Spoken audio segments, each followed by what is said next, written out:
Hi, I'm Jessica, and when I'm not drinking all the coffee, watching Razorback sports, or hanging out with my family of boys, it's my passion to help elementary music teachers just like you find your unique teaching style. My goal with this podcast is to share helpful tips, strategies, and to give you the motivation you need to gain momentum in your teaching so you can continue being the music teacher rock star you already are. Hey everyone, welcome back to the Elementary Music Teacher Podcast. I am joined today on episode 86 by the amazing Paige Bell, and we are going to discuss 5 practical ways to implement social and emotional learning strategies in the music classroom. This is an amazing episode, and I seriously cannot wait for you to listen in because she gives practical tips and strategies to really connect with your students in the music room. I know it's difficult and tough because you only see your students for a limited amount of time, but she really presents some great ideas that you will be able to walk away with and even implement as little as one strategy tomorrow in your music room. This is something music teachers ask a lot about because, like I said, you only see your students for a limited amount of time. It's difficult to know how to connect with them and how to help them connect with others in a deeper way. So we are going to go in all that in this episode today. So let me tell you a little bit more about Paige before we get started today. She is the blogger at Simple Music Teaching, and she also has a Teacher Pay Teacher store, and you can find her all over social media by looking up Simple Music Teaching. And also the links to all of her social media and her blog and her TPT store are on the show notes as well. But she loves to share simple, effective lesson ideas and resources. She's a self-proclaimed minimalist music teacher, and we talk a little bit about that at the beginning of this episode. What exactly does that mean? She enjoys inspiring teachers to say no more often so that you can say yes to things that really matter and live a more balanced life with less burnout. She's been teaching music at a large Title I elementary school in Dallas, Texas for 6 years. She specializes in ukulele, guitar, social emotional learning, technology, and classroom management. She loves morning routines, running, and Thai food, and she loves reading nonfiction books. She's a coffee shop dweller, traveler, introvert, songwriter, and entrepreneur. So she does a little bit of it all, guys. She's been married to her favorite human, as she calls him, for 6 years and has an energetic blue heeler dog. So like I said, look at the show notes for how to connect with Paige on social media and her blog. And also she has a band called Narwhals and Waterfalls, which you can find a link to that as well. And in the show notes, one more thing I included is she provided several resources that she mentions in this episode. And there's a link to get to all the resources she mentions inside the show notes as well. I just put it on my website. So the link is in the show notes. If you click on that, it'll take you to the resources she mentioned. So without further ado, let's go ahead and get started with this episode because you guys are going to get so much value. I hope you have a paper and pen ready. If you're listening in your car, just listen back to this later because you are going to want to take notes on what she says because this episode is awesome and you're just going to love it. So let's go ahead and just get started. Welcome back to the podcast, everyone. I am so excited to be joined by my guest today, Paige, and I'm going to let her just take it away and tell you a little bit more about herself. So Paige, welcome to the podcast. Hi, it's so good to be here. So I'll tell you a little bit about my blog first. My mission with Simple Music Teaching is to share effective and really straightforward, simple lesson ideas and resources. And I love offering free stuff mostly, but I do have a Teachers Pay Teacher store. But I'm also a self-proclaimed minimalist music teacher. So I love inspiring teachers to say no more often so that they can say yes to things that really matter and live a more balanced life and have less burnout overall. And I've been teaching music at a large Title I elementary school in Dallas, Texas for 6 years. And I tend to specialize in ukulele, guitar, social emotional learning, and classroom management. So that's a little bit about my blog. Yeah, that's awesome. Yeah. Awesome. Well, okay, so this is not something I was going to ask you, but you piqued my interest. So I want you to explain to the listeners a little bit about what it means to be a minimalist music teacher to you. Oh yeah, it's kind of packed. Right. There's Yeah. a lot in there. Uh, but for me, it starts with kind of the mindset of being minimalist. Mm-hmm. And then it overflows into the material items. So in my mind, being minimalist is really just prioritizing your essential needs Mm-hmm. and making sure to figure out what are your priorities so that other people don't tell you, so that other people don't prioritize your life for you.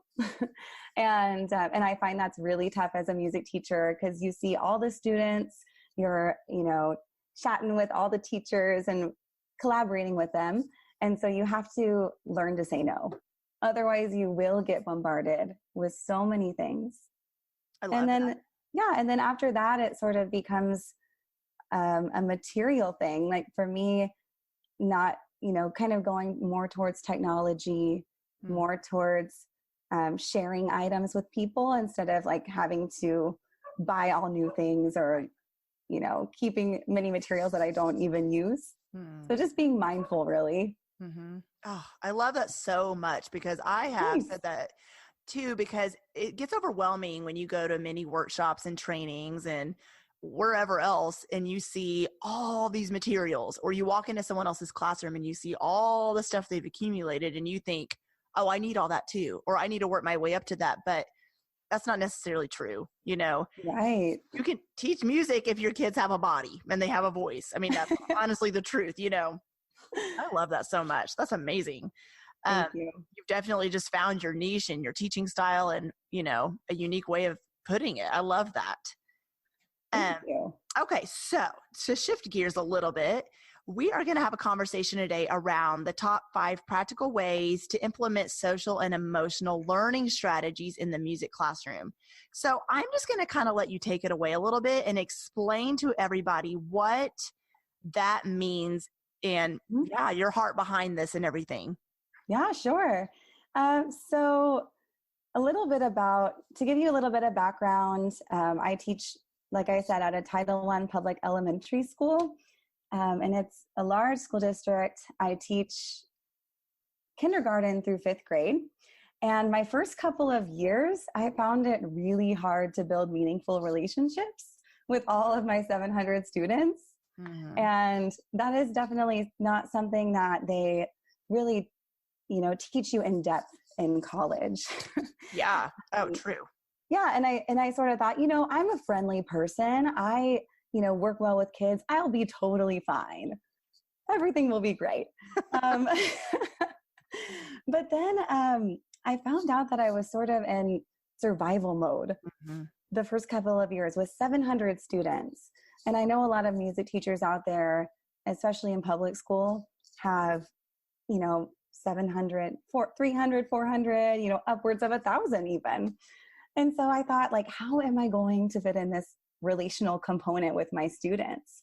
And what research has shown is that students will learn more from teachers that they know care about them and care about their life.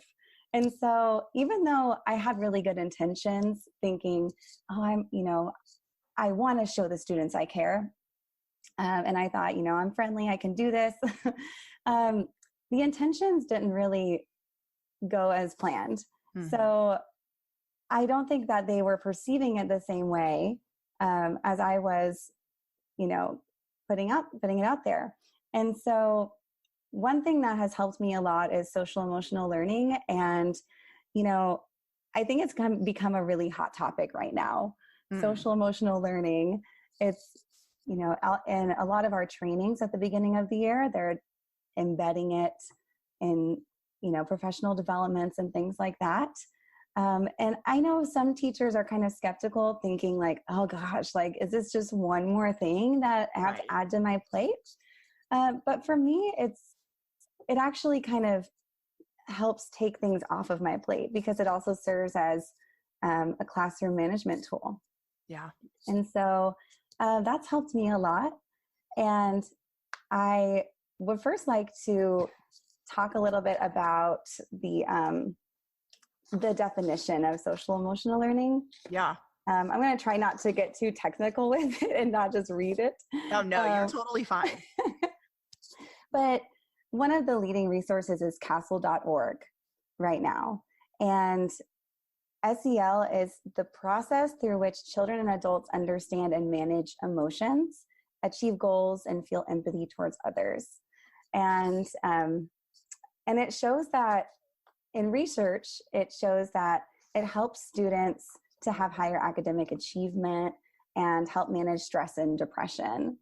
And one reason I really liked it is because, or I was drawn to it, is because I saw a lot of my students come to class with really kind of turmoil going on emotionally and things going on in their life that I couldn't even fathom going through. Right. And so I thought, some students would come to my room and, as a first year, when I was a first year music teacher, I was a young looking woman, and I felt like I had to work harder for respect from the kids. And so I was a little bit stern with the students saying, these are my rules, like here's the consequences for not following the rules. Well, and that's what's in, like drilled in your head in college too. Is classroom management is just procedures, going over the rules and being strict. That was one of the things my mentor teacher told me my very first year. Be really hard on the kids at first, and then you can loosen up. And so I was, but I realized I see the point of that, but like you said, there's no like connecting going on. So yeah. Yes. I heard from so many mentors to like not smile until Christmas. Oh my goodness. That's just like, I heard that so many times. Yeah. And my face is just naturally a smile. So it's really hard for me to do that. But I kept telling myself, okay, I'm going to be really stern and it's going to pay off later. And for the majority of kids, it worked. And I survived my first year. So for those of you who are first year teachers, you will survive and you won't traumatize too many kids. Yes. You'll be fine. But the reason I like social emotional learning is because it's a way to connect with kids and gain their respect so that they will be able to achieve more in your class and they will be able to learn more. And of course, it's not going to look perfect at all times, but I'm hoping that I can offer just some practical tips, because that's one thing I am really big on, is offering tangible, practical tips that actually work and are easy for music teachers to implement, because we've got so much going on and we have kids rotating through our classrooms. And sometimes it's overwhelming and we think, how are we going to fit everything in? Yeah. How can I even fit in the standards? But then on top of that, develop these tight-knit relationships with the kids. So that's why I got really excited about social emotional learning when it first came out. Yeah. And so, that's kind of the background on how I got started with it. Oh, I love that so much. Before we started recording, I told you that was my experience. I taught at a very rough school, and it was kind of like one of those situations where I walked in. There hadn't been a music teacher in a long time, but so the teachers that had been around a while were just like, oh, good luck. Everybody leaves, or, oh, they're going to eat you alive. All the comments, of course. And then all those air quotes advice, just be hard on them.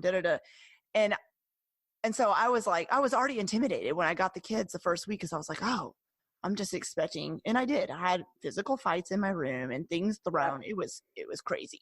And so, there wasn't a lot of emotional connection going on. It was just, like you said, survival mode. Yes. You have to start somewhere. But man, it is so true. These kids a lot of times don't feel like they have emotionally connected with an adult in a while. And on top of that, a lot of times they don't know how. They don't. And one of the biggest things I hear from the teachers I work with is, like you said, but I'm just the music teacher, or I only see the students, whatever it is, 45 minutes once a week. I can't emotionally connect with my kids. There's no way. I don't see them enough times. And so I know, like you said, it seems like it's just one more thing on their plate and it's overwhelming. So I'm just really excited for you to share some, like you said, practical strategies, because I'm all about the practical tips too. And yes, walk away with and go, man, okay, I can implement that tomorrow. So go ahead and just share with us your 5 tips and yeah. All right. Share away. Let's do it. I just want to say one more thing before I get started. And that's in my district, we have something called a student survey. And so 30 students from 3rd through 5th grade get chosen to take this survey on their teachers. And one reason I knew that I needed to work on these relationships is that a part of that student survey is one of the categories was supportive relationships. Mm-hmm. And my first year, my score overall was 63%. Oh, wow. It was low. And that was my second year. But then after implementing all these social emotional learning strategies, it went all the way up to 93%. Oh, wow. And in that category, they're asked questions like, how often does your teacher really want to learn about how you are? How much does this teacher ask you what you want to be when you grow up? And if you had something on your mind, how carefully would this teacher listen to you? And so that's the kids are being asked those questions in the student survey. And so the first year when I got those scores back, the low scores back, I was devastated because I thought, oh my gosh, like my intentions were good, which leads me to a quote from Thomas Edison that where he says, a good intention with a bad approach often leads to a poor result. And so, yeah, so even if you have good intentions, sometimes they're not shown. And so these tips are going to help you kind of show your true care for your students. Yes. So the first tip is implementing a feelings check-in or greeting. And so this was a game changer for me, and it's really easy. So what I did was I printed off some emojis and I taped them to a magnetic board. And I always greet my students in the hallway as they're lined up outside of my classroom. And I had them put a magnet on which emoji they felt that day. And after a while, that wasn't practical anymore. So I started, because, you see so many kids and the magnets get lost. So I just, nix the magnets, They're like, well, I feel this emotion, but I can't find it. Right? So I just, after a while, I would just hold the emoji board and I would have them point on their way in the classroom. And that was so simple, but so effective because, they might point at the emoji that says tired. And I would ask them, why are you tired? What's going on? And it just opens up this little tiny conversation with them before you walk in, and you get a sense of how they're going to act in your class too. And so that's just so simple. I found it on Teachers Pay Teachers. You can find little mood meters or feelings meters, and that will be in the resource list that I sent you. Yeah. And so that's the first thing that I started incorporating. And I absolutely love doing that. And the second tip is incorporating a Zen zone into your class. And so I have a corner in my classroom. It's in the back, and it's called the Zen zone.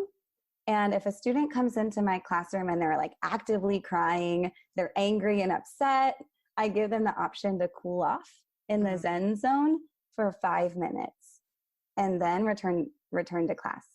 And it's not super fancy, but it's really effective. A couple things I keep over there are a poster with breathing techniques, stress balls, a feelings journal, sensory play items, books, calming coloring sheets, and different things like that.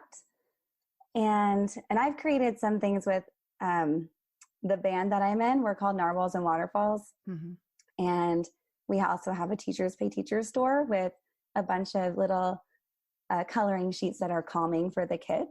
Yeah. You can put that in the Zen zone. You can also make it fancy if you're into being fancy.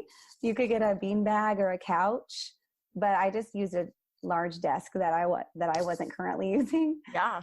And it, it works great. And most of the time my students don't overuse this area, which is something I've got asked my music teachers, like, do they want to go there just for fun? But normally they don't overuse it, and they'll say, hey, Miss Bell, I need to go back there. Or I'll tell them, you need to go to the Zen zone. It's time. Yeah, you're going. You're going to the Zen zone. You get 5 minutes. Do you ever put yourself in the Zen zone? Oh my gosh. That's a conversation for another day, right? I would love that. You're like, if you guys only knew when you're an adult how much we would need this, okay? An adult Zen zone. Oh yeah. But a lot of times I get, even those students that don't even belong in my classroom, but I call them the walkie-talkie students, which are the ones that, do you know what I'm talking about? Yes, I already do without you saying it. The ones that administrators aren't sure what to do with, and they're kind of walking around the hallways with them. Mm-hmm. Those are the kids that end up coming into my class, and the administrator's like, oh, they want to come in your class? And I'm like, yeah, I've got a Zen zone. Oh gosh. So it ends up being a really nice calming place for kids who really need to let off some steam and kind of cool down. I love that. So it just made me think of, without you even knowing, my oldest son, went to a new elementary school this year. He's in a special class for autistic kids. It's what do they call it? Academically linked classroom. I think they call it different things in different states. But anyways, one of the things I loved about that classroom when I walked in is she has 2, I think she just calls them quiet areas or something. But I think every classroom needs that, whether it's a special needs class, music classroom, whatever subject, even older kids, because it's amazing. When I went in there to visit the school, these kids would walk over there and, like you said, they didn't abuse the area. And then after they knew, they kind of self-regulated and knew, okay, I'm ready to come back. But I think sometimes, and you've probably noticed this, what ends up happening is if you just keep trying to teach over first of all, I love the idea about the emojis, because like you said, you're identifying where your students are when they come into the room. Mm-hmm. And if you just start class and you don't know unless you're not even asking them verbally, having them point at a picture, but you don't know what just happened on the playground or in their classroom or wherever they're coming from in the school building. A lot of times, a lot of the issues are just because of something that happened before they came to you. But having them identify where they're at, you're already aware of emotionally, okay, where are these kids? So if they're having a rough day of not participating or acting sleepy, you're aware, but having an area of where they can go, I think that's genius. And honestly, I'm not just saying that. I mean, I think it makes me wonder, why did I never think of this? It's one of those, it's the simplest ideas that are, honestly, they go the furthest.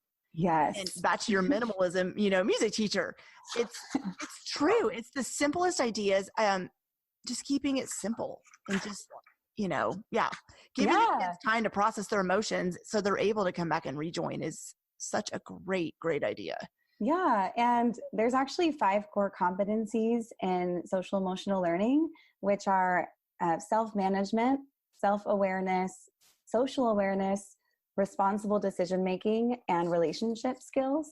Mm-hmm. And by helping the kids have a place, by giving them a safe space in the classroom, you kind of need to explain it to the kids, when you're setting up your rules in the classroom, or even, the first week you implement it, but you're giving them a tool to, like you said, self-regulate and manage their emotions, which is something that a lot of kids really struggle with.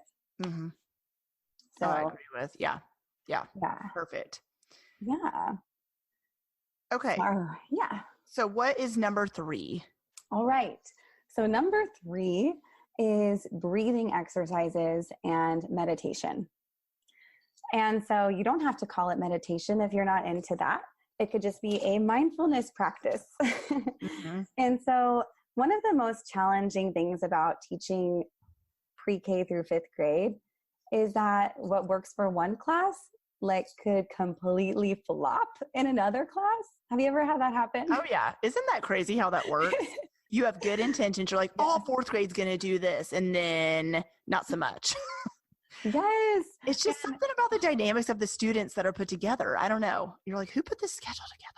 Literally, I've had that happen so many times, and it just boggles my brain. I It's know. one of those things I still don't quite understand.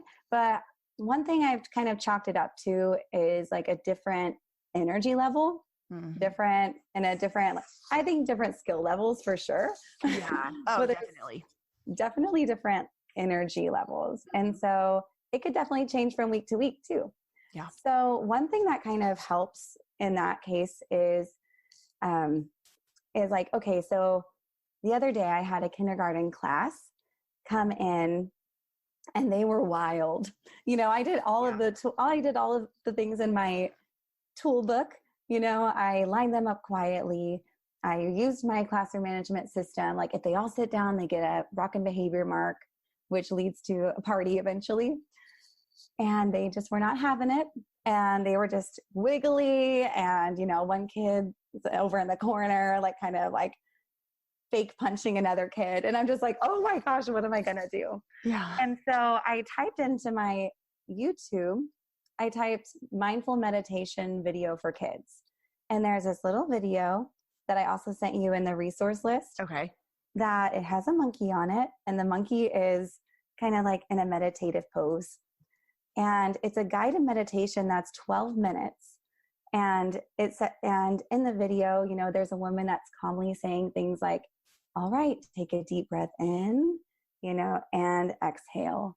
And all these, guided meditative practices. And the kids get so into it. That's awesome. It literally blew my mind when I did that with my super rowdy kindergarten class. But they literally all stopped and closed their eyes really tight. Aww. And got their little fingers in their meditative pose. And they sat there like that for, 5 to 10 minutes. And so you could turn on the YouTube video like that. Yeah. Or you could kind of walk them through a little meditation yourself and turn off the lights and say, all right, everyone, close your eyes, imagine you're, in a happy place and, something really simple. It doesn't have to be complicated. But it's helped out a lot, especially with those classes. I've done it with kids from pre-K all the way through 5th. And it could be beginning of class, a little break in the middle or at the end. Teachers love it when I do it at the end of class because then I send them back with their teacher all calm and zenned out. Yes. Oh, ending class with a calming activity is definitely a plus for everyone involved. Yeah. But I feel like that goes back to we just talked about keeping it simple. The simplest ideas I feel like go the furthest. And it is one of those. It's not like you just knew what to do. I hope the listeners that are hearing this hear that you just saw your students' needs and you decided this isn't working. So instead of just keep trying things that aren't working, you decided, you probably saw that YouTube video and you're like, yeah, that's not going to work. There's no way it's going to work. And you're like, oh my gosh, what? And so it just goes to show you that just try something. And then if it ends up not working, then you move on to the next thing, but just try it. But seriously, there's something about turning off the lights. Yes. And just, I don't know what that is that calms kids. It's just almost like just signifies to them like, oh, this is time for me to be quiet. It's something, I don't know. It's like, it always makes me wonder, like, why did they view that as the quiet signal? They're like, oh, it's time for a nap. Yes, I know. That probably is part of it. Yes. And one thing that I love about it is I also join them in the mindfulness practice because honestly, sometimes I need it even more than they do. Yeah. Because sometimes, I feel like every teacher has those days where we come in and it's been a long night or it's been, we have a pounding headache and we literally need 5 minutes to breathe. Yeah. And so even showing your students like, hey, sometimes Mrs. Bell is not always feeling happy. Sometimes Mrs. Bell feels overwhelmed and needs to take a break too. Right. And that shows the kids that we're human Mm-hmm. And that gives them the permission to also be human. Yeah. You're showing your realness in front of your students. Yeah. And that, Mm-hmm. like you said, you're a human. I feel like, you know, we talked about how, you know, you can be so hard on your kids, or that's the Mm-hmm. advice you're given. Well, they're not all the only human side they're seeing of you is just you're harsh and you're, you know, just, oh, they're going to obey because they're like, oh, well, she's hard in here. I don't want to get in trouble. Right. You know, like you said, there's no connection in them seeing like, I mess up sometimes, or I sometimes get sad, or sometimes I have a rough day, or I couldn't sleep last night. Just seeing the real side of you, I feel like definitely helps them, you know, a lot. Like you said, being able to feel their emotions as well. Right. And honestly, this has helped so much with the relationships with my students. I really do feel like it's been a game changer. And the students that I used to have some tension with, all the barriers have broken down. Mm-hmm. And I'm able to calmly say to them, like, hey, Brooklyn, could you please, you know, sit quietly because, you know, remember what we talked about earlier? Or kind of like establishing that connection, or, hey, I remember that you had a bad day, but we'll get through this. Just Right. something kind of encouraging that's more supportive than it is like a negative. Yeah. Instead of you saying something like, sit down and be quiet, I'm not asking you again. Right. You're, you know, it's not like you're letting those students just get away with whatever, but you're Right. able to connect with them like in a loving way, you know, it's like, Right. yeah, I totally understand that. Yeah. And like I said, for the majority of kids, I think this works really well, but you are going to have, you know, just the few students that do test it. Yes. So, but I've had really good success with this kind of approach, and it feels more true to who I am as a person, instead of kind of feeling like a military sergeant by day. Right. And like, you know, Zen Paige by night. Yeah. So it helps me kind of like even meld my, you know, personal life with professional life mm-hmm. as well. Mm-hmm. So, and also so for those of you who might not know, I'm also in a band that writes social emotional learning songs. And we have a breathing song that's a YouTube video that you could also use as a little break in your class.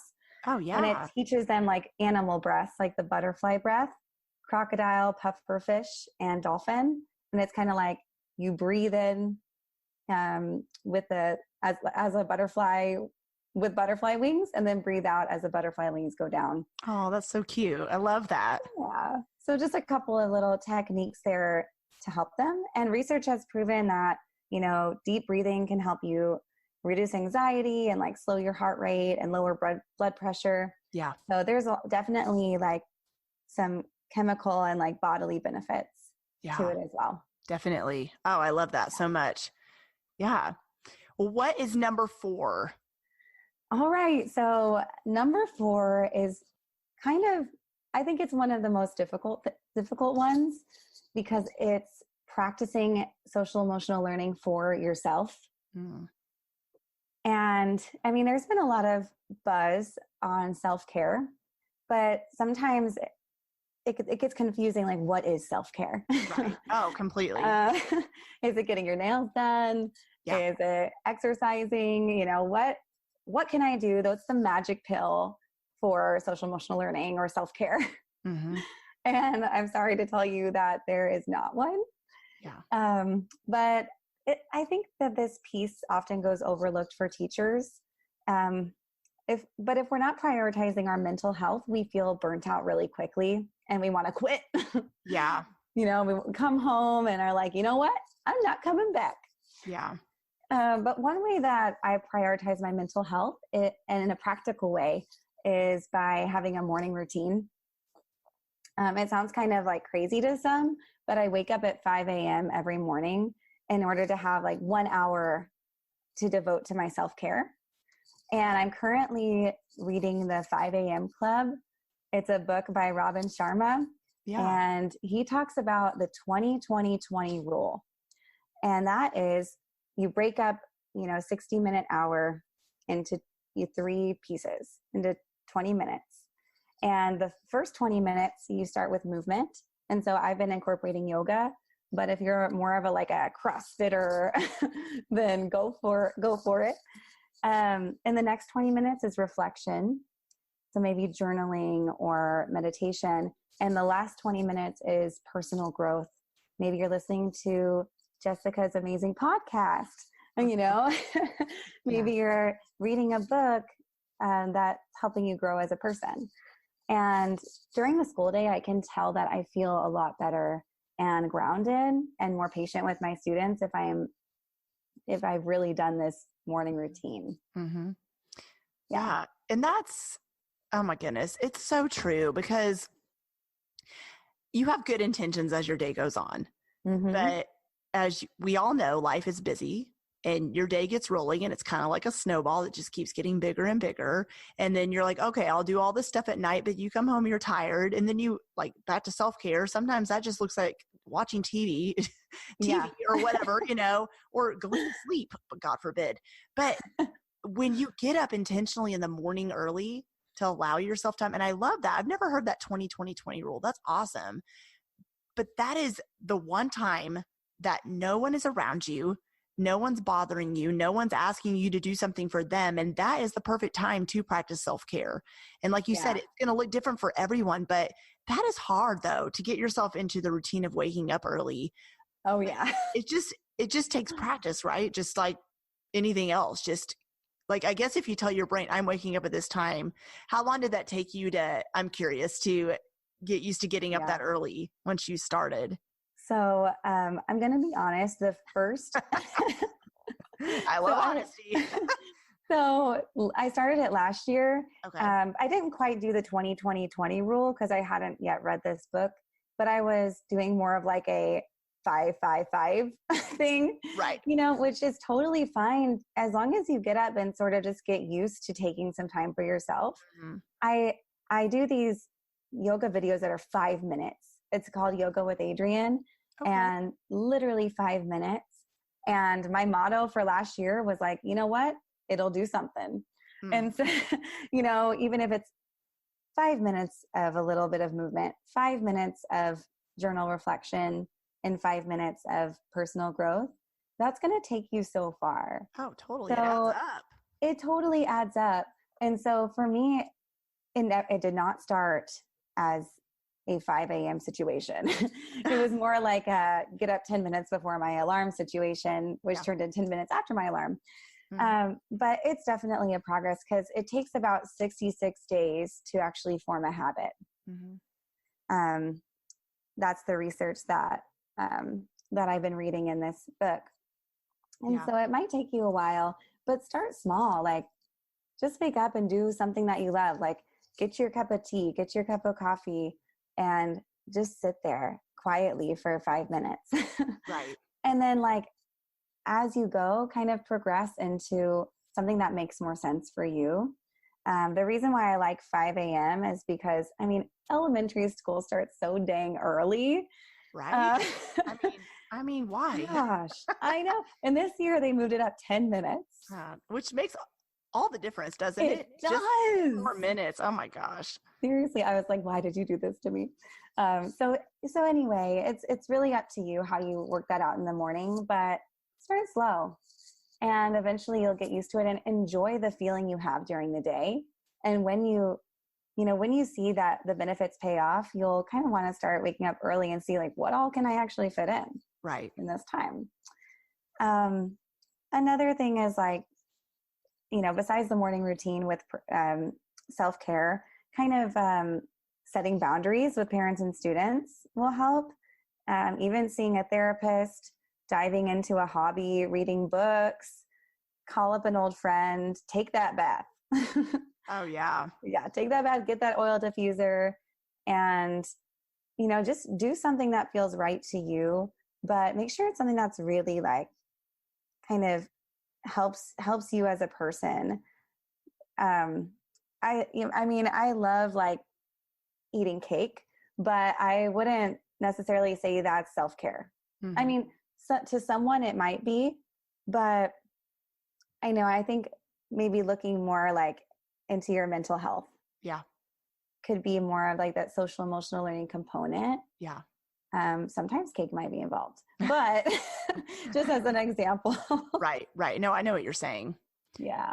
Yeah. You have to take, I love that you said too, I jotted this down when you said it, because setting boundaries with parents and students, I think is huge. And that also goes along with the teachers in your school too, because they're going to come at you with so many requests too, and your principal. I mean, and saying it in a respectful way, but you have to be, the same way you honor their request and they're asking you to do things, and you have to honor yourself too. That goes for self-care. You have to, I notice that is when I start feeling the most overwhelmed, is when I am just giving. And then, sometimes you think, well, taking care of myself is selfish, but it's not, because you can't pour from an empty cup. And so I think sometimes music teachers forget that is, when is the last time you've done anything for yourself? When is the last time you've read a book, or maybe you're not a reader, or like you said, taken a bath just for fun, just because you want to relax? And there's nothing wrong with that. Everything else can wait, and it's okay. The world is not going to end. Yeah. It's so important. Yeah. And I think that's something that like a lot of music teachers maybe struggle with, but it's coming from a good place. Like, so many of us would do anything for our students. Mm-hmm. We would do anything to make our schools better places, but there are boundaries that you need to set to help you actually be more effective at doing those things. Yeah. So if you think about it, it's actually better for your students if Yes. you take time and set boundaries, because then you can really prioritize and narrow it down to like a few things that you're really passionate about, that you can be like super effective with, rather than like 100 things that are kind of get half done. Yes. Oh, I completely agree with that completely. Yeah. And I've been there. I've been there too. And it's definitely a work in progress. And I feel like the last couple of years I've been slowly delegating things, and then like honing in on those projects and those after school programs that like I really am passionate about and want to make really amazing strides with. Yeah. And to a first year teacher listening to this, it takes time. It does. It takes time. You see these, teachers talking about things, or hear teachers talking about things, and you're like, I want that. But I feel like I think back to my first year teaching, and I mean, it's overwhelming. So year one is like a learning curve. It's like like you said, I can get through this. And survive. Yes. But then year two, the cool thing is you're like, okay, reflecting on year one and saying, okay, I want to do these things. I need to take care of myself better. And here's how I can. And then year three, it just keeps getting better and easier, because you are learning your teaching style, learning how to take care of yourself, learning how like you said, delegating out tasks that can get done. It just takes time. So if you're listening to this and you're a new music teacher and you're like, I want to do all this, it just takes time, and you will get there. I promise. Yes. And like, if it's your first time incorporating social emotional learning, just try one or two of the things. Like, just try a feelings meter at the, as the students are walking in. Try a morning greeting. Like, I've seen these. One thing that I do in my classroom is, I have like the different symbols for greetings, like a handshake, a high five, a hug, and and they kind of choose which one they want, and then we greet each other that way. I've seen those. Yeah, I've seen like videos of that being done. That's awesome. Yes, and it's so simple. You can find it again on Teachers Pay Teachers. Like, there's so many good things. Mm-hmm. But that's really effective too, because they feel like, oh wow, my teacher's taking like a tiny bit of time to like really connect with me. Yes. And it's just like those little tiny baby things that you do. Yes. So if you're, first starting out with social emotional learning, just incorporate that, just incorporate one thing, see how it goes, and then start adding more. Oh, completely. That's great advice.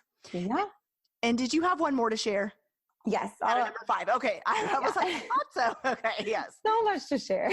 Okay. No, awesome. No, this is great. So the last one is dialogue. So one of my favorite things and people is Mr. Rogers.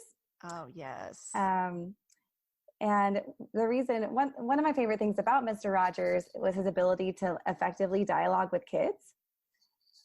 And in his episodes of Mr. Rogers' Neighborhood, he would always propose thoughtful, open-ended questions to kids and like the opening monologues, Yes. And when kids were on the show, he would ask them intentional questions and then express genuine interest in their answers. And he kind of inspired me on this one. But basically, with dialogue, it can be as simple as, asking them like, how are you in the line when they're out, when they're waiting outside of your classroom or when they're waiting to be picked up, kind of showing like some curiosity in their lives. Yeah. So just kind of taking any and every moment to dialogue with them. So a difference between like my first year and now would be my first year, I'd be like, okay, line up. We're all quiet. We're not talking. We're facing forward. No, don't do anything. Just stand there. But now I'm more like, okay, they're in line. I'm going up to each of them asking like, hey, what are you doing tonight? How are you? So it takes like a little bit of extra effort, but I guarantee you that it's worth it and it's really simple. So that kind of dialogue has been really helpful. Yeah. Yeah. That's awesome. And then like a couple other things on that are you could have short morning meetings where you have an inspirational message at the beginning of your class. One thing I've done is I printed off about 30 different quotes and I put them in a transparency sheet at the front of my room. And I kind of have a quote of the week, since we see the kids the whole week. Mm-hmm. I have a quote of the week, and then they're usually like growth mindset quotes, something about like not being afraid of failure.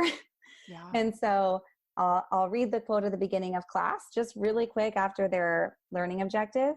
And then the next week, I'll take that quote out and there'll be another one right behind it.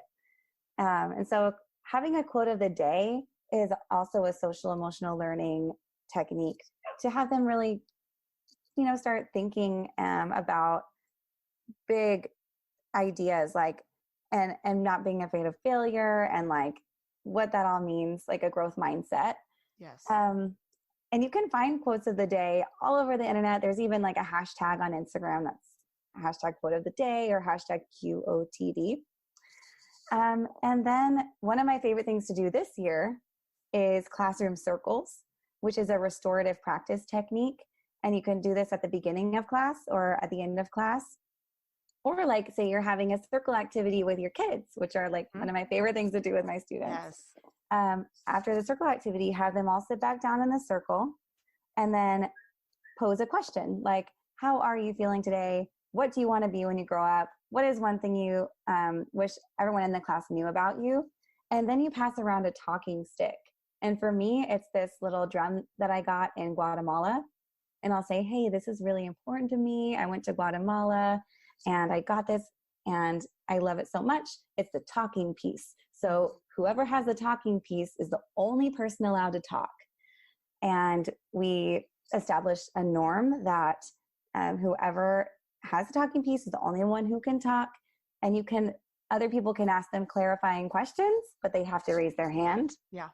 And so establishing those norms and building respect. And you pass the talking piece through each of the students, and they're allowed to pass if they want to. But this is also a really simple thing you can do after a circle activity, or I've even heard of some teachers doing it beginning of class or end. Say you have an extra 2 minutes, just get them all in a circle and pass around the talking piece. Yes. I love that. It makes me think of, I had a teacher one time who had lost my train of thought. Cordless microphone. Golly. It didn't have any batteries in it or anything. But he it around the room and he would always say only the person with the microphone gets to talk. And so that's what it reminds me of. But I love that. It's something as simple as just letting them know, like not interrupting each other and taking turns to talk and being attentive listeners. I think so many times music teachers think, well, I can't work on all that stuff in my classroom. I'm just the music teacher, but there are so many skills you can teach these kids, and emotionally connecting with them and asking questions. Oh my gosh, I love that so much, that are not even related to music class, just about them as humans and about them as people, because they see you want to know them, as more than just the music teacher. I think that's amazing. Yeah. And I'm sure that's gotten you so far with even classroom management. It's just the connecting with your students. It makes them want to do right in your room and want to participate. Have you noticed a lot more engagement since you've started this? Oh yeah. I mean, as I mentioned in the student survey, the kids have been scoring me higher in the supportive relationship category. And not just that, but in class, I find that I can just sort of look at a student and, if they're kind of misbehaving, I'll just kind of look at them, and we have kind of a understanding that's playful and versus kind of a fear. Yeah. Versus them being afraid of me. And I think that goes a long way. Of course, there are some times when I do have to be more stern. Yes. But to me, that's a last resort. Mm-hmm. And these strategies have really come in handy for classroom management, for even the work that they're willing to do for me, and how much they try in my class. So it's really been a game changer in my class, which is why I like to talk about it. I've written songs about it, because I want to encourage music teachers to incorporate just a little bit. It's just, you can incorporate something super, super tiny, and it will just totally make a huge difference in your class. Mm-hmm. Oh, I know music teachers listening to this have gotten so much from this, because there's a lot of them that have wanted to connect with their students more, but they just don't know how. And I know these tips and strategies that are going to definitely be able, like you said, to even apply one thing to their classroom, and they'll start subtly noticing these, changes and shifts in their room that they've been hoping for and wanting for a while. And so thank you so much for sharing today. I mean, this episode has been amazing, and I know the listeners are going to get so much out of this. And I want you to let everybody know, Paige, where they can find you and connect with you online. All right. Well, first of all, I want to say thank you so much for having me. You are just such an awesome person, and I love what you're doing to help music teachers. Well, thank you. Yeah. And you can find me at simplemusicteaching.com, which is my blog. And you can also find me on Instagram, on Facebook. I like to connect with people there. And also for all the social emotional learning songs that I write, you can find me at narwhalsandwaterfalls.com, which will probably be in the show notes because it's a tough one to spell. No. I'll admit I didn't know how to spell narwhals when I even started the band. So yes, it'll definitely be in the show notes. Honesty is the policy. And we also have songs on YouTube, which you can find from the website. Perfect. So, yeah. Oh, well, thank you so much for sharing all that. And yes, all of those links will be in the show notes, and definitely connect with Paige, because you guys, I mean, just from listening to this episode, she's amazing and has so much insight to share. And just connect with her, get to know her a little bit better online. Well, thank you so much for coming on to the podcast. And I have just loved this conversation, and I'm just honored to have you on the podcast. Yes. Thank you so much for having me. Thank you so much for listening in to the Elementary Music Teacher Podcast. Be sure to subscribe to the podcast so you never miss an episode. And while you're there, I would love for you to review the show and leave a rating on iTunes. To find out more about how I can help you gain momentum in your elementary music teaching career, head to thedomesticmusician.com, where you'll find free downloads, courses, the blog, and so much more. Continue teaching music and never doubt the impact you're making each and every day in the lives of your students.